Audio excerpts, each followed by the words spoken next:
அந்த 56 தேசத்து அரசுகளை நாங்கள் அடக்கி ஆள வேண்டுமே. ஆனால் சிவபெருமானை நோக்கி தவமிருந்த பகவானிடத்திலே வரத்தை வாங்கி வந்து இந்த 56 தேசத்து அரசுகளை நான் ஒருவனை அடக்கி ஆள வேண்டும் என்று மனதிலே எண்ணிக்கொண்டு மந்திரி அழைக்கின்றார். அழைத்தே என்ன சொல்கிறார் தெரியுமா? ஐயா ஒன்றே சொல்ற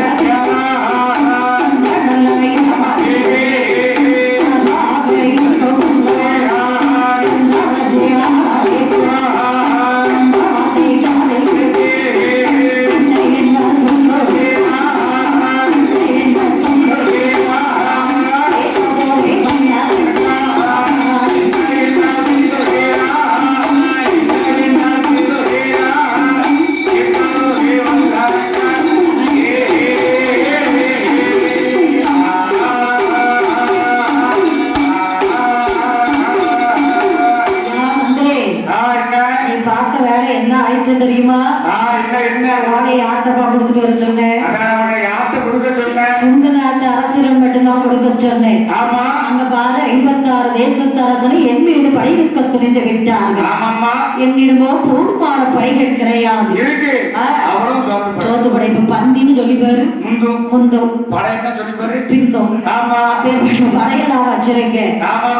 அது சரிபடாது, கிடையாது. ஆனால் நான் என்ன செய்ய போகின்றேன்? பகவானை நோக்கி தவமிருக்க போகின்றேன். நான் ஓமிருந்து வரங்கள் வாங்கி வரும் அளவும் இந்த நாட்டை நீ நான் பார்த்துக் கொள்ள வேண்டும். ஓ மந்திரே, நாடு பத்திரம் இந்த அப்படி நாடு செங்கோல் கிரீடம் எல்லாம் ஒப்படைச்சாச்சு. அப்படி அழகா ஒப்படைக்கின்றார். தவம் இருக்க வேண்டுமே. ஆனால் சிவபெருமானை காண வேண்டுமானால் நாமல் என்ன செய்ய முடியாது? அழகா படங்களை தந்திருக்க முடியுமா? முடியாது என்று அழகா வருகின்றார். எப்படி வருகிறான் தெரியுமா? நல்ல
சிவபெருமானை நோக்கி தாம் இருக்க வேண்டும் என்று